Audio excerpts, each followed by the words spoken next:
History of Rock Music in 500 Songs by Andrew Hickey. Episode 72 Trouble by Elvis Presley. As 1957 turned into 1958, Elvis's personal life was going badly wrong, even as he was still the biggest star in the world. In particular, his relationships with everyone involved in his career, everyone except the Colonel, of course, were getting weakened. In September, Scotty Moore and Bill Black had written to Elvis, resigning from his band. They'd been put on a salary rather than a split of the money, and then Elvis's concert schedule had been cut back so much that they'd only played 14 shows so far all year. They were getting into debt, while Elvis was earning millions. But worse than that, they felt that the Colonel was controlling access to Elvis so much that they couldn't even talk to him. DJ Fontana wouldn't sign the letter. He'd joined the group later than the others, and so he'd not lost his position in the way that the others had. But the other two were gone. Elvis offered them a $50 raise. But Scotty said that on top of that, he would need a $10,000 bonus just to clear his debts. And while Elvis was considering that, a newspaper interview with Moore and Black appeared, in which they talked about Elvis having broken his promise to them that when he earned more, they would earn more. Elvis was incensed and decided that he didn't need them anyway. He could replace them easily. And for one show he did just that. He played the fair at his old hometown of Tupelo, Mississippi, with DJ and the Jordanaires, and with two new musicians. On guitar was Hank Garland, a great country session musician who was best known for his hit, Sugarfoot Rag.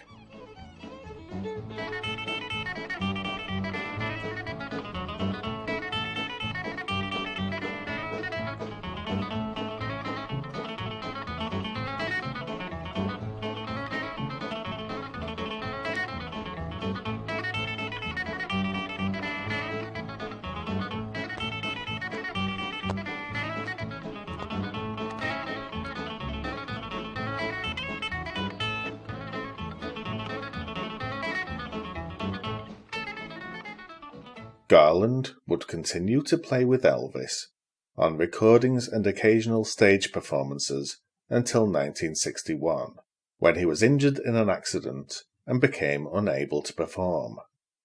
On bass, meanwhile, was Chuck Wigington, a friend of DJ's who, like DJ, had been a regular performer in the Louisiana Hayride Band, and who had also played for many years with Pee Wee King and his Golden West Cowboys.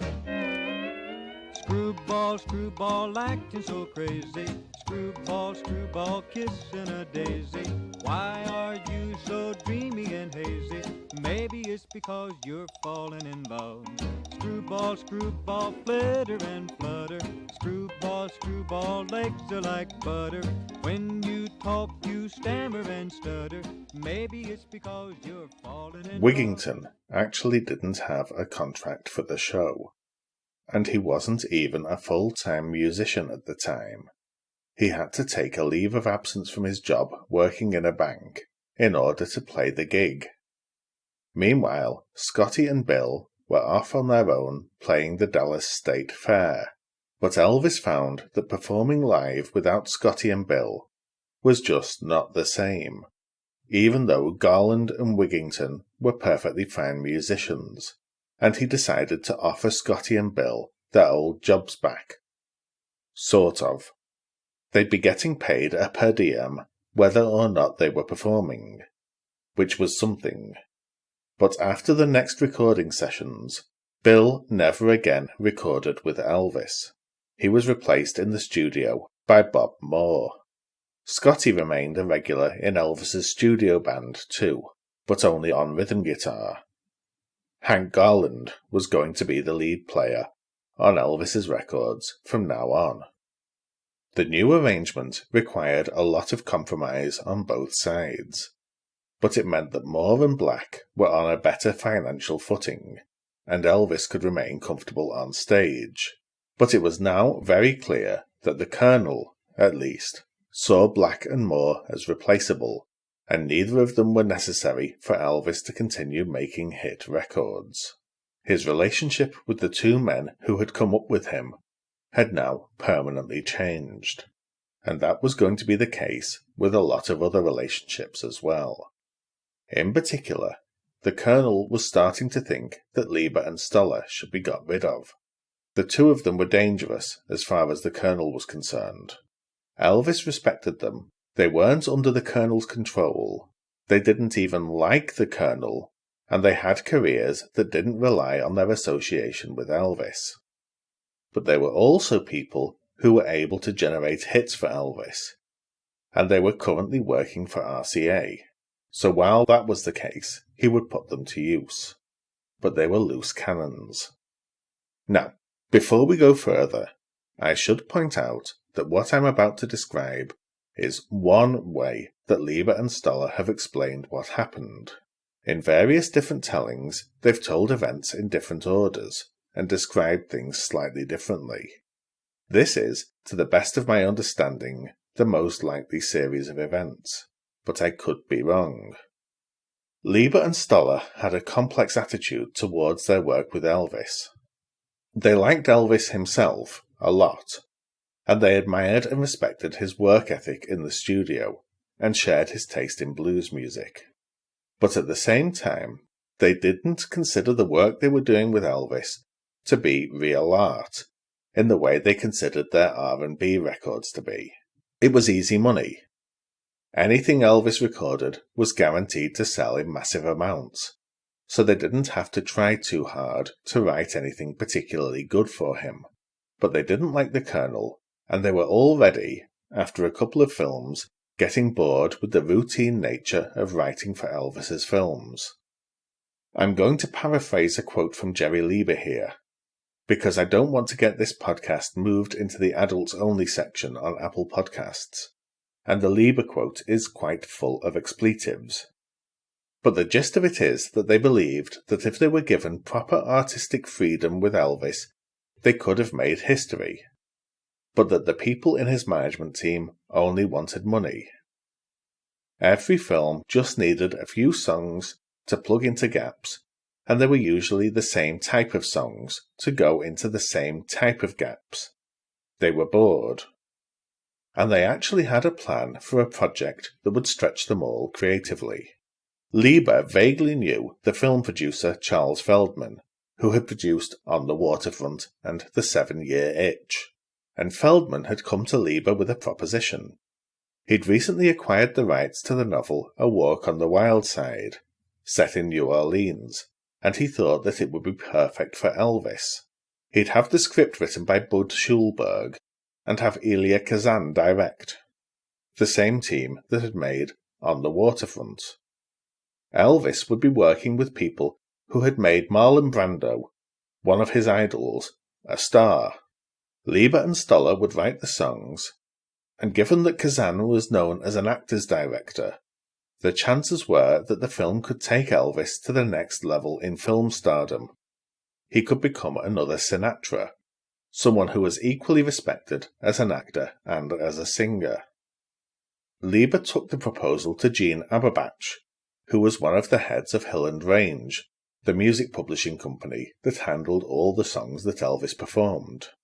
Aberbach listened to the proposal, called the Colonel to relay the idea, and then said, "If you ever try to interfere with the business or artistic workings of the process known as Elvis Presley, if you ever start thinking in this direction again, you will never work for us again." So they resigned themselves to just churning out the same stuff for Elvis's films. Although, while they were soured on the process, the next film would be more interesting. King Creole, There's a man in New Orleans who plays a rock and roll. He's a guitar man with a great big soul. He lays down a beat like a ton of coal. He goes by the name of King Creole. You know he's gone, gone, gone, jumping like catfish on a pole. Yeah, you know he's gone, gone, gone, at a hip-shaking King Creole. When the king starts to do it, it's his... King Creole was the first of Elvis's films to be based on a book, though Loving You had been based on a short story that had appeared in a magazine. A Stone for Danny Fisher was one of Harold Robbins's early novels, and was about a boxer in New York who accepts a bribe from criminals to lose a fight, but then wins the fight anyway, goes on the run, but encounters the criminals who bribed him 2 years later. It's the kind of basic plot that has made perfectly good films in the past, like the Bruce Willis sequence in Pulp Fiction, for example. But while it's a fairly decent plot, it is not the plot of King Creole. Hal Wallis had bought the rights to the book in the hope of making it a vehicle for James Dean, before Dean's death. When it was reworked as a Presley vehicle, obviously it was changed to be about a singer rather than a boxer, and so the whole main plotline about throwing a fight was dropped. And then the setting was changed to New Orleans. And truth be told, the resulting film seems to have more than a hint of Walk on the Wild Side about it, with both being set in New Orleans' underworld, and both having a strained relationship between a father and a son as a main theme. Oddly, Leiber and Stoller have never mentioned these similarities, even though it seems very likely to me that someone involved in the Elvis organization took their idea and used it without credit. They've both, though, talked about how dull they found working on the film's soundtrack. And even though they were currently Elvis's favourite writers and producing his sessions, they ended up writing only 3 of the 11 songs for the film. King Creole is, in fact, a rather good film. It has a good cast, including Walter Matthau, and it was directed by Michael Curtiz, who was one of those directors of the time who could turn his hand to anything and make good films in a huge variety of genres. He directed, among many, many, many other films, White Christmas, The Errol Flynn Robin Hood, and Casablanca. However, Leiber and Stoller's writing for the film was more or less on autopilot, and they produced songs like Steadfast, Loyal and True, which is widely regarded as the very worst song they ever wrote. Royal High School will remember you, dear alma mater, we're steadfast, loyal and true. As we go onward in the lives we lead, your light will guide us, your motto is... That said, there is an important point that should be made about the songs Elvis recorded for his films generally, and which applies to that song specifically. Many of the songs Elvis would record for his films in later years are generally regarded as being terrible, terrible songs, and with good reason. Songs like There's No Room to Rumba in a Sports Car, Yoga Is As Yoga Does, Queenie Wahini's Papaya, or Ito Eats, have few, if any, merits. But in part, that's because they are not intended to work as songs divorced from their context in the film. They're part of the storytelling, not songs that were ever intended to be listened to as songs on their own. But still, Leiber and Stoller could undoubtedly have come up with something better than Steadfast, Loyal and True, had they not been working with the attitude of, that'll do, it's good enough. Indeed, the most artistically interesting song on the soundtrack is one that was not written by Leiber and Stoller at all. A jazz song sung as a duet with Kitty White, Crawfish. And clean before your eyes, sweet meat look, fresh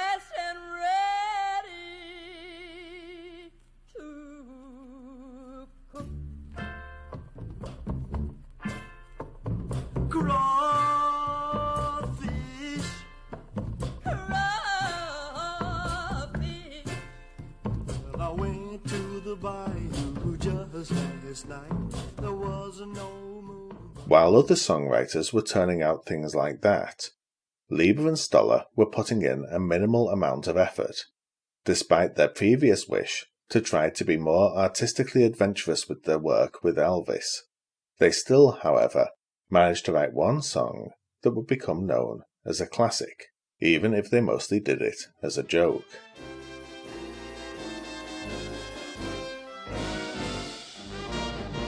If you're looking for trouble, you came to the right place.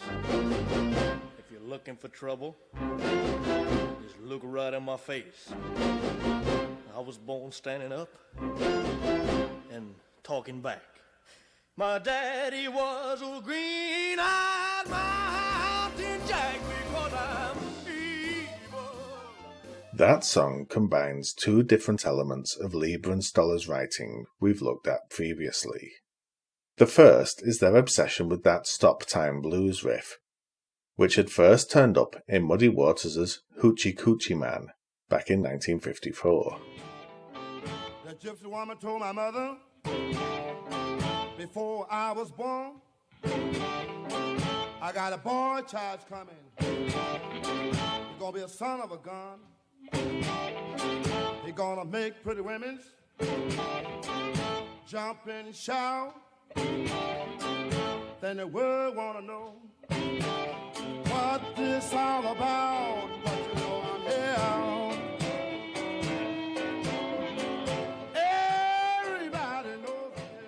Leiber and Stoller had latched onto that riff, as we saw when we talked about Riot in Cell Block No. 9 back in the episode on the Wallflower.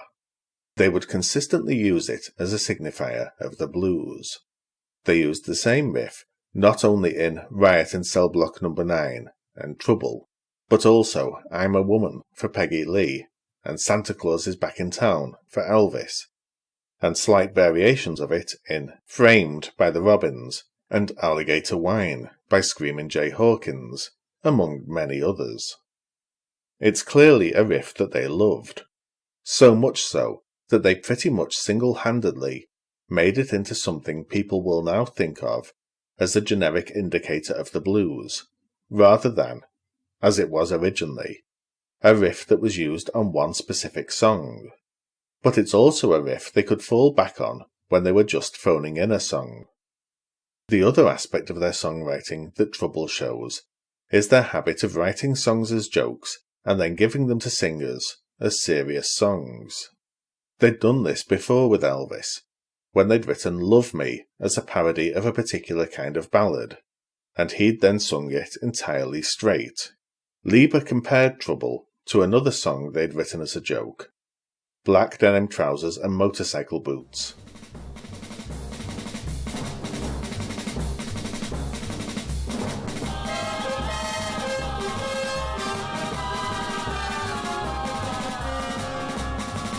He wore black denim trousers and motorcycle boots and a black leather jacket with an eagle on the back. He had a hopped-up sickle that took off like a gun. That fool was the terror of Highway 101. Leiber later said of Trouble, comparing it to that song, the only people who are going to take them seriously are Hell's Angels and Elvis Presley. I suppose there was a bit of contempt on our part. He went on to say, there's something laughable there.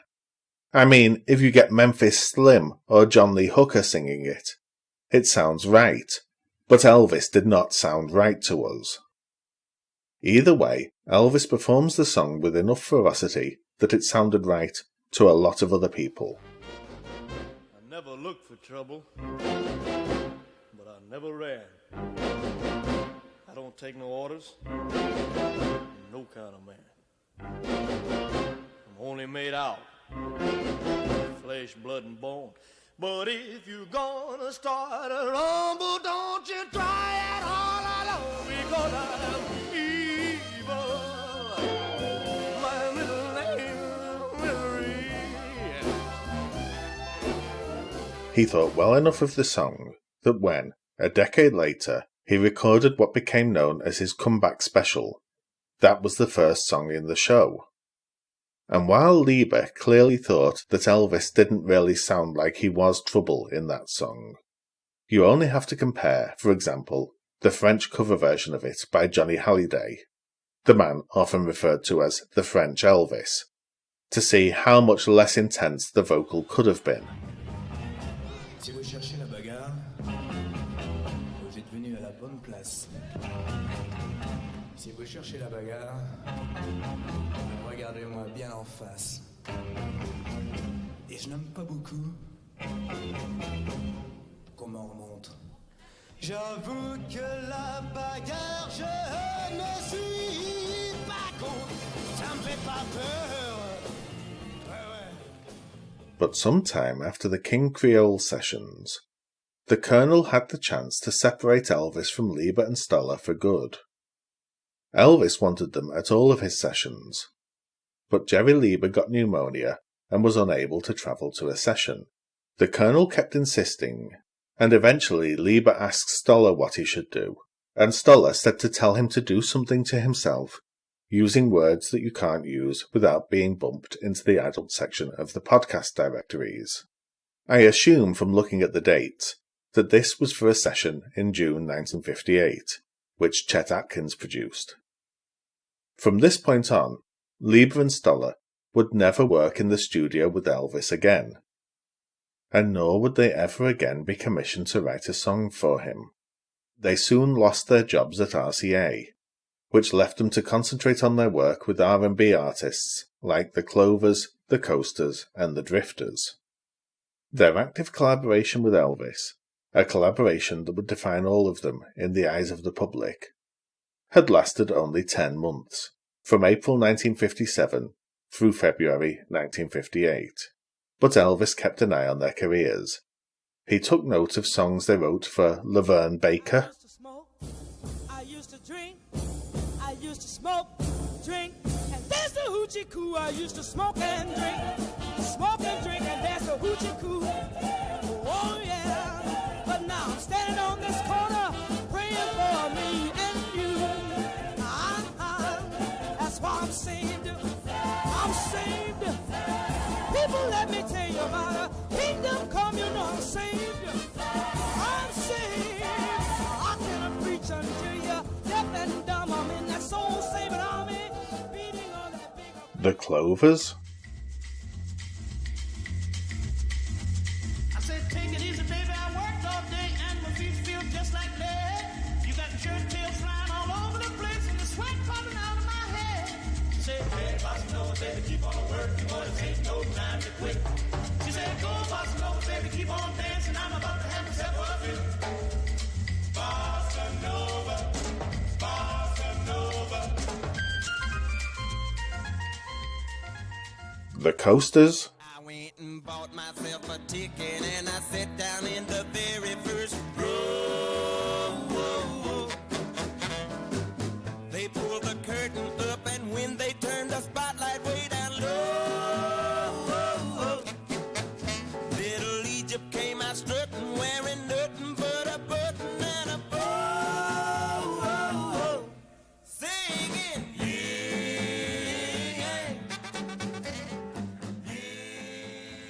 and more, and would record many more of their songs. He'd just never again have them write a song specifically for him. Not that this mattered in the short term for Leiber and Stoller, as that June 1958 session was Elvis's last one for a couple of years, because Colonel Parker had forced Elvis into the army. At the time, and for many years afterwards, the US military still drafted every man in his early 20s for 2 years, and so, of course, Elvis was going to be drafted. But both the army and Elvis assumed he'd be able to join special services, which would mean he'd be able to continue his career so long as he performed a few free concerts for the military. But Colonel Parker had other ideas. He didn't want his boy going around doing free shows all over the place and devaluing his product. And he also thought that Elvis was getting too big for his boots. Getting him sent away to Germany to spend 2 years scrubbing latrines and driving tanks, and away from all the industry people who might fill his head with ideas, sounded like an excellent plan. And not only that, but if he didn't give RCA much of a backlog to release while he was away, RCA would realise how much they needed the Colonel. So the Colonel leaked to the press that Elvis was going to get special treatment, and got a series of stories planted saying how awful it was that they were going to treat Elvis with kid gloves, so that he could then indignantly deny that Elvis would do anything other than his duty. For the next 2 years, the only recordings Elvis would make would be private ones, of himself and his army friends playing and singing during their downtime.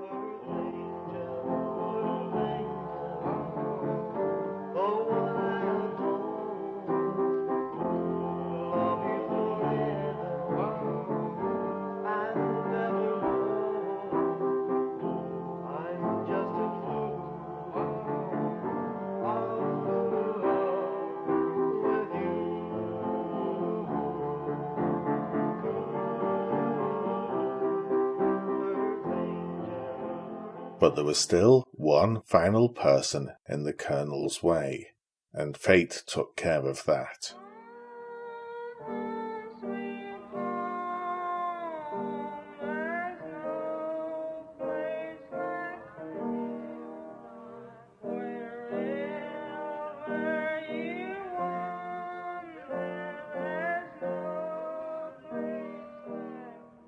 Elvis's mother had been unwell for some time, and the descriptions of her illness sound an awful lot like the descriptions of Elvis's own final illness a couple of decades later. Recent reports have suggested that Elvis may have had hereditary autoimmune problems, and that would seem to make a lot of sense given everything we know about him. Given that, it seems likely that his mother also had those problems. It also won't have helped that she was on a series of fad diets and taking diet pills in order to lose weight, as the Colonel kept pressuring her to look thinner in photos with Elvis. Whatever the cause, she ended up hospitalized with hepatitis, which seemed to come from nowhere. Elvis was given compassionate leave to visit her in hospital, where she had the pink Cadillac that Elvis had bought her parked outside the window so she could see it. When she died on August the 14th, aged 46, Elvis was distraught. There are descriptions in biographies of him that go into detail about his reactions. I won't share those because reading about them, even more than 60 years later, after everyone involved is dead, feels prurient to me, like an intrusion on something we're not meant to see or even really to comprehend. Suffice it to say that his mother's death was almost certainly the greatest trauma, by far, that Elvis ever experienced. At the funeral, Elvis got the Blackwood Brothers, Gladys's favourite gospel quartet, to sing Precious Memories.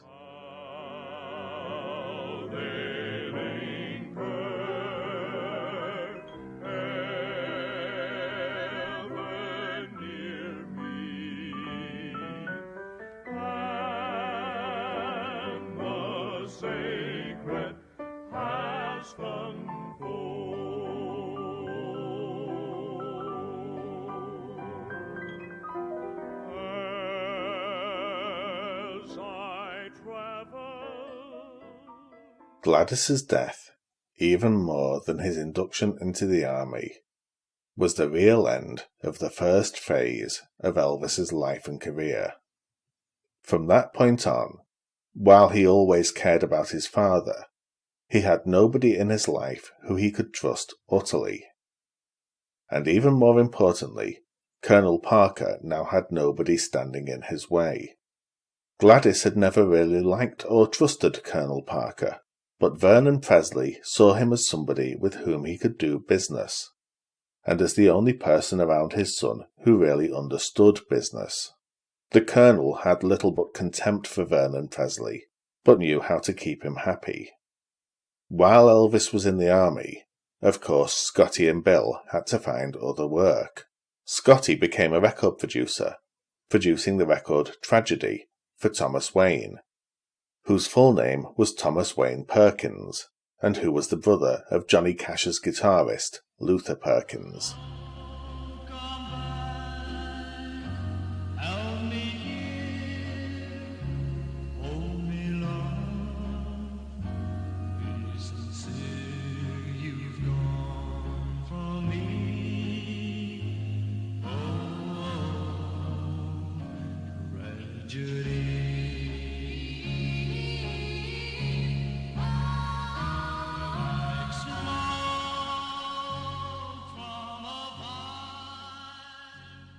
That went to number 5 on the pop charts, and after that Scotty took a job working for Sam Phillips, and when Elvis got out of the army and Scotty rejoined him, he continued working for Phillips for a number of years.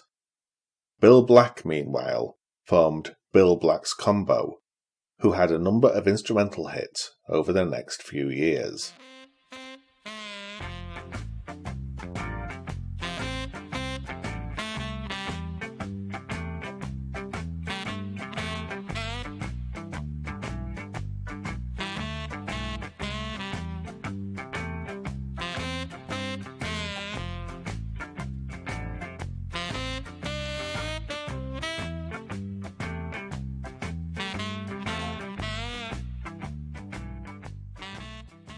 Unlike Scotty, Bill never worked with Elvis again after Elvis joined the army, and he concentrated on his own career.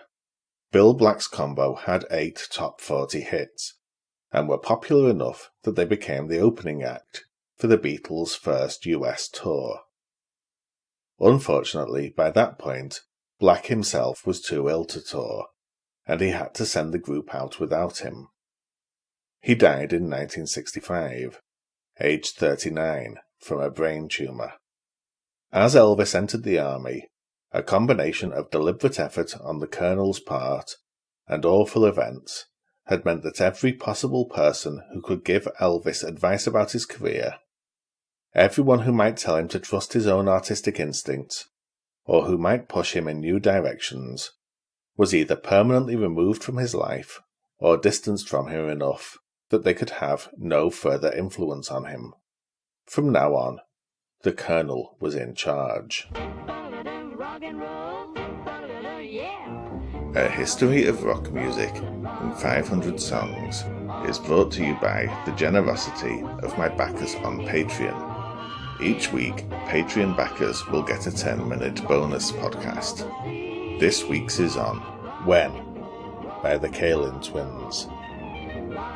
Visit patreon.com/Andrew Hickey to sign up for as little as $1 a month. A book based on the first 50 episodes of the podcast, From Savoy Swingers to Clock Rockers, is now available. Search Andrew Hickey 500 Songs on your favourite online bookstore or visit the links in the show notes. This podcast is written and narrated by me, Andrew Hickey, and produced by me and Tilt Ariza. Visit 500songs.com, that's 500 the numbers songs.com, to read transcripts and liner notes, and get links to hear the full versions of songs excerpted here. If you've enjoyed the show and feel it's worth reviewing, please do leave a review wherever you get your podcasts. But more importantly, tell just one person that you liked this podcast. Word of mouth, more than any other form of promotion, is how creative works get noticed and sustain themselves. Thank you very much for listening.